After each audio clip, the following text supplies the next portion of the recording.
Are you struggling with hard-coded paths in your Java code that work on Windows but break on Linux? You're not alone. Today, we're going to solve this common issue together. I totally get it. It's frustrating when your code works perfectly on one operating system but throws errors on another. This is a common challenge for many developers, especially when dealing with file paths.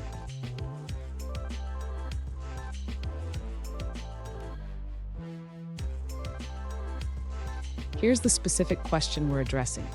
A user asked how to handle file paths in Java when moving from Windows to Linux. They mentioned using backslashes in their code, which causes issues on Linux. Sound familiar? Let's dive into the solution. So what's the problem here? Windows uses backslashes for file paths, while Linux uses forward slashes. This difference can lead to unexpected results when your code runs on different systems. Let's explore how to fix this. And stick around. At the end of this video, I'll share a best practice that will save you from these path issues in the future. To address the issue of path delimiters in Java, the user should utilize the file.separator constant. This constant automatically provides the correct path separator for the operating system being used. Next, the user should replace the hard-coded backslash with file.separator in their existing code. This ensures compatibility across both Windows and Linux systems. Additionally, the user can verify the working path by printing it out. This helps confirm that the path is constructed correctly, regardless of the operating system. Finally, the user should test their code on both Windows and Linux environments to ensure that the path handling works seamlessly across platforms.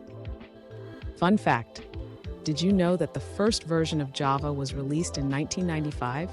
It was designed to be platform independent, which is why handling paths correctly is so important. Now, let's look at the answers provided by other users. An alternative solution provided by another user suggests using the file class constructor. Instead of manually concatenating paths, you can create a parent directory and then create a new file object for the temporary path using that parent. Here's a pro tip. Always use file.separator when dealing with file paths in Java. This simple habit can save you a lot of headaches when switching between operating systems. And there you have it. By using file.separator, your Java code will work flawlessly on both Windows and Linux. If you found this video helpful, please subscribe for more tips and remember to share your own coding challenges in the comments.